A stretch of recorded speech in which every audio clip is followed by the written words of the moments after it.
really like to get you excited about using Photoshop. And one of the things I've been thinking about a lot is the fact that we use modern technology every day fearlessly. If you go up to a microwave, you're not hesitating to put something in the microwave, push a few buttons, and know that you're getting something heated up the way you wanted it.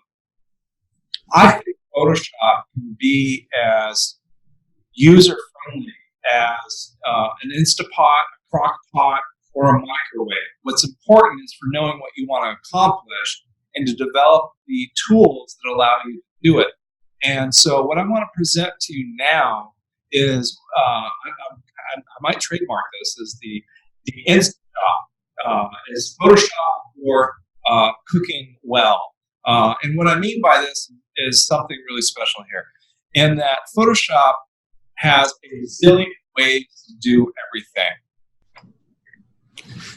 So what I'd like to present to you is this idea that as you accumulate some knowledge about some of the tools that Photoshop is capable of affecting your images in a positive way with, that you start to figure out which tools are useful to you and you start building actions.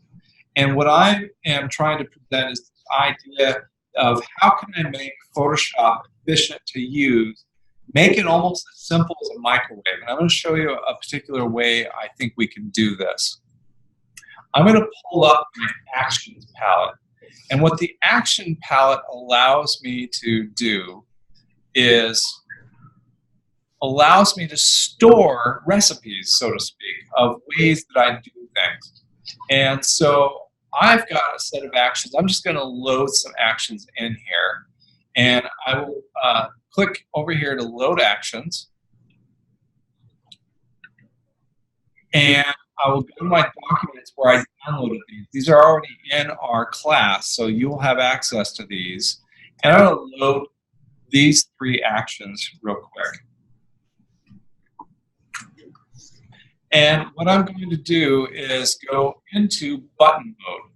Now, the other day we kind of showed you this idea of recording an action, and I will record an action today and just show that to you. But I have a whole tutorial on that I've already created that I'll post for you. But here's what I want to show you is this idea of, all right, here's an image. I've got an action that I created last year for using basic color correction. So I'm going to hit this button and watch what it does to this image. Okay.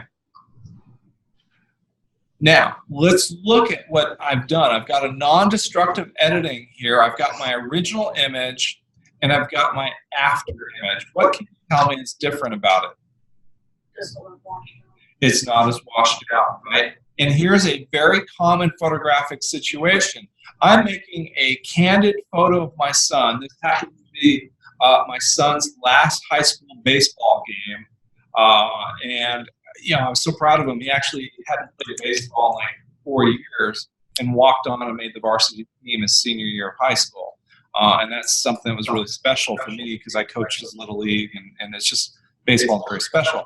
But here's the classic situation. I'm taking a photo at a time of day that I wouldn't choose to photograph, and I'm fitting it in to a candid event. I don't have time to set up lights or anything. I'm just making a memory. Well, the eyes were incredibly important to me, but they were in deep shadow because of the hat, right?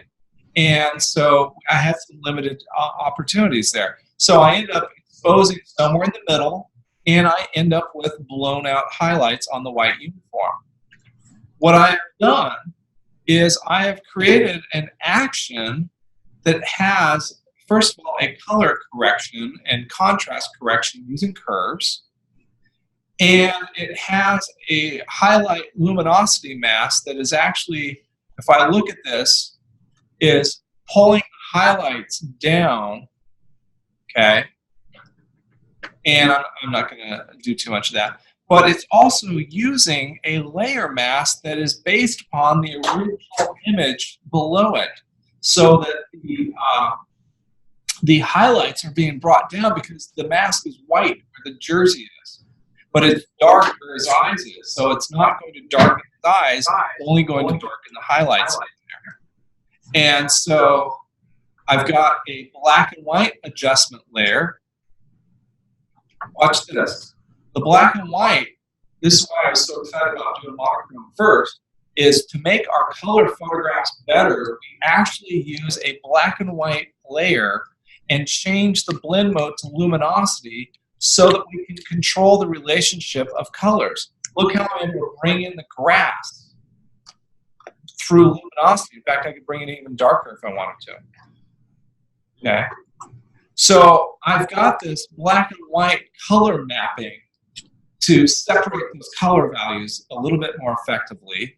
And then I have a color balance that actually built into this that doesn't really have any settings on it. It's more of a case of what I'm doing here is in the curves adjustment layer, essentially I'm saying, you know what? Automatic cameras do a good job. Computers have gotten really smart. Why not just try an auto exposure on this and supplement it with a highlight mask to bring that image into a color? But it may not do a great job every time, and I might want to warm up. In this case, these highlights are really a little bit on the blue side, which fabric typically is. White fabric is typically blue. But his skin tones could be warmed up just a little bit.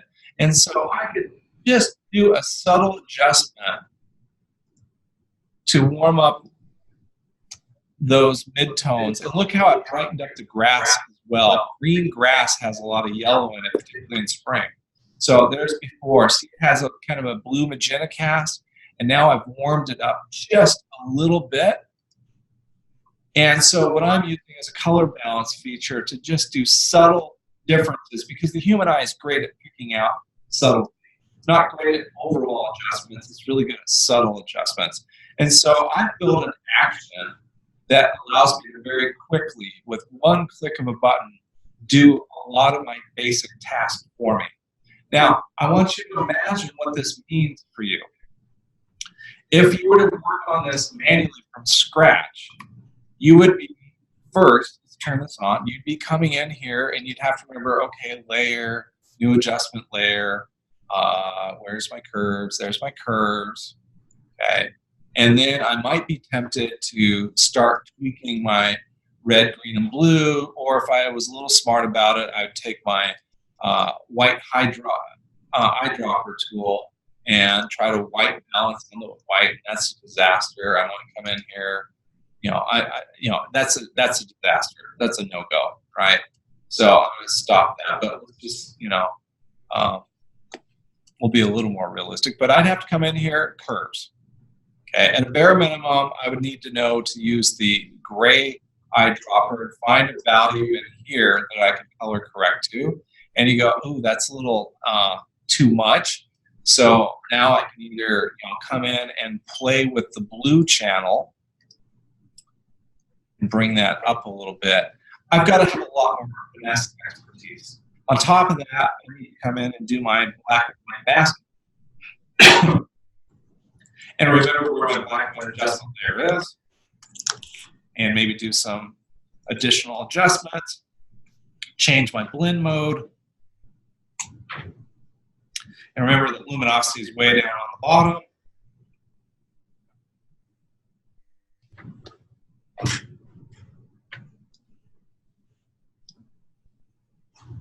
And again, I'm going to have a tough time remembering all those steps. Excuse me.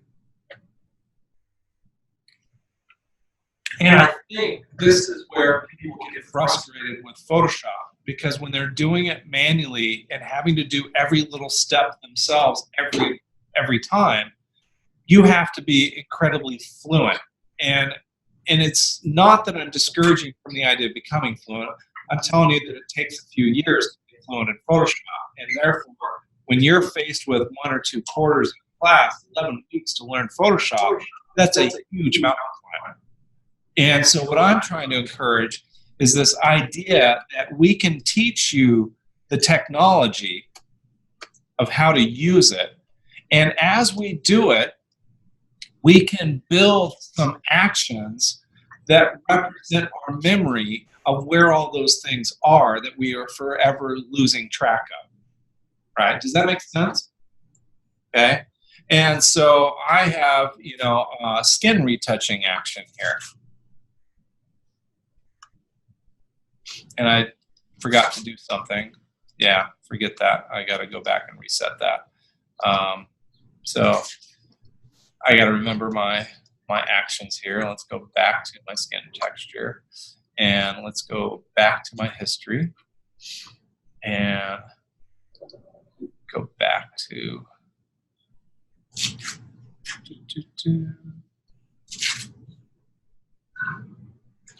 I'll go all the way back. Oops. Delete all the way back to there. Okay, so now I'm back to my original image. I'll go back to button mode. And I'm going to push my button. Basic color correction.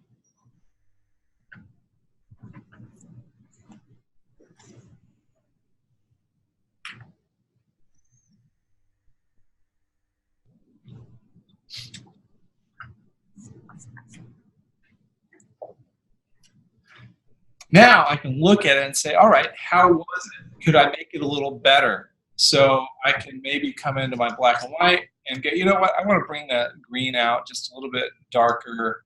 I might want to bring the reds up a little bit on there. And I might want to go into my color and bring out some yellow a little bit more to bring that up.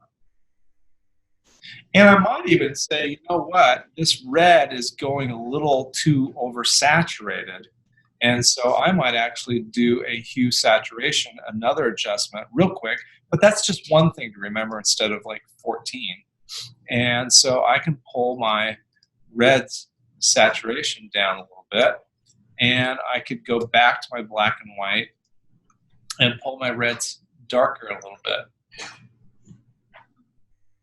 Now I got a lot of control there. Okay, so now I've got an action. Oh, I don't have all my actions here, so I'll add some actions here. One of my actions is to flatten everything. Okay, and I will flatten this image.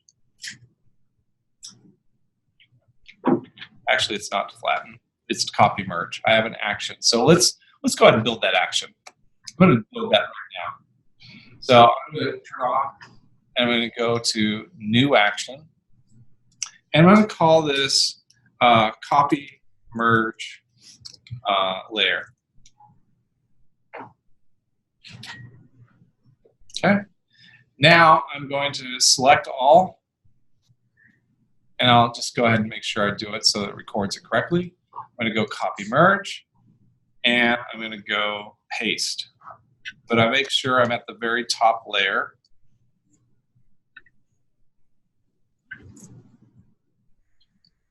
And I'll raise that up here. Okay. So now I've got my layer, and I can hit the stop button. Okay. Now I'll go to button mode, and I'll delete that, and I'll hit it. Where did it go? I gotta get these organized here. Where did I just put that?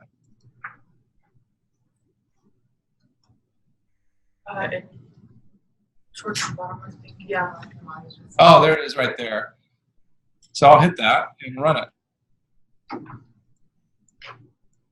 Now don't worry about how to make actions right now, because I have a whole tutorial later, next module, that goes through this whole step by step. So, but the idea I wanted to get across to you is that we can start to build some actions that automate the step by step, so that when we've gone through it correctly once and we've recorded it step by step, we can reuse it, and we can stop having to use our brain to think about menu commands and all the little checkboxes, and let the recorded action do that work for us, so that we can concentrate on the bigger, more important elements of photography, which is, how do I make my image look really good? How do I make it communicate what I want? and how do I just refine it to make it better. So that's really what I want to get across, and there it is. It's done with its action, and now I can do a skin texture retouching, and it's telling me I've even built in some steps there that I'm going to adjust the Gaussian blur. That looks pretty good. It's going to use smart objects, by the way. So we're able to alter the amount of color just by changing the channels, like even like black and white. Yes. That was really cool. Yes. That's super sick. Yeah. It really helps improve color images. And you can use any of those monochrome techniques for doing it. So this is a pretty big action, and this is making a pretty big file, but watch the magic that'll happen.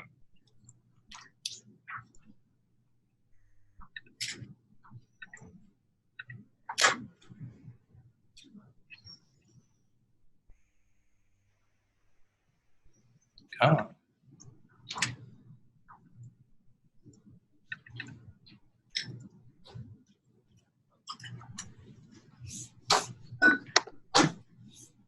Eventually.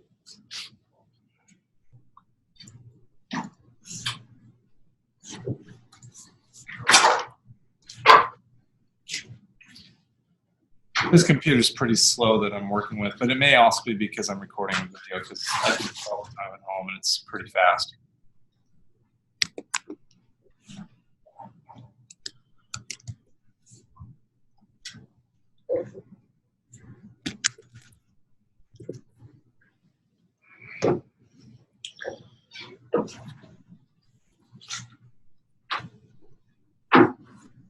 There we go. All right, so what I have now is a set of a Gaussian blur layer that's got a layer mask that's hiding everything.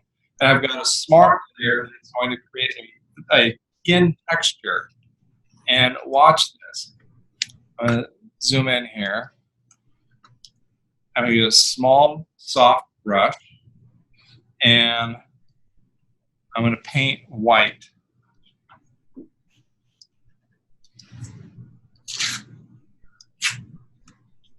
And I'm at 51% on here, so I'm controlling it. Now, it looks a little artificial. Let me zoom in so you can really see this. It looks very textury, right? But look at this area in here. I can clean in that. I don't care about the texture at this point, because I'm going to adjust the texture by controlling these two factors. The emboss filter that we applied, and it's a smart object, so it allows me to go back and readjust it.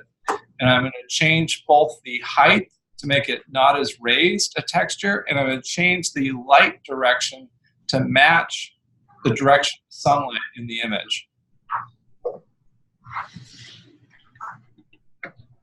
And look how that smoothed that out.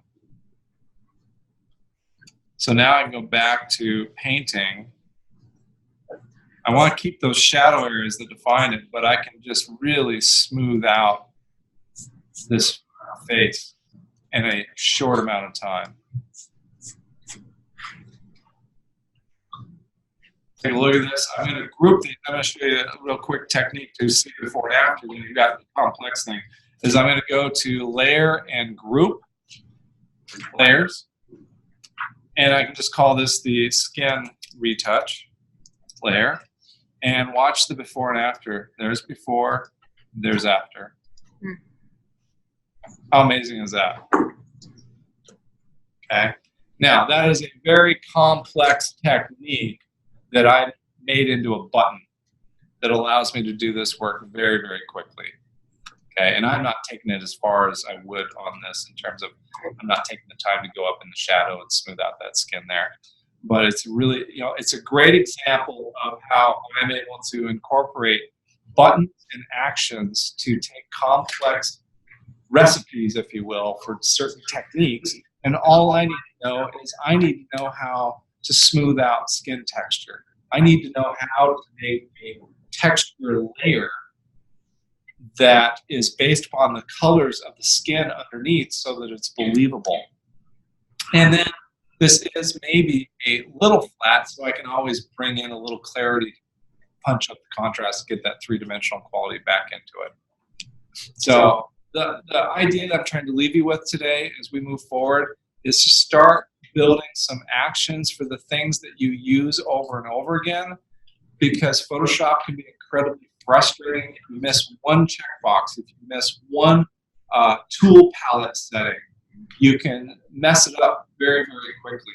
And yet, if you can know that Photoshop is capable of doing it right, you can execute it once correctly, then you can make it a repeatable thing. And then you become a user of Photoshop, not just I'm lost in it.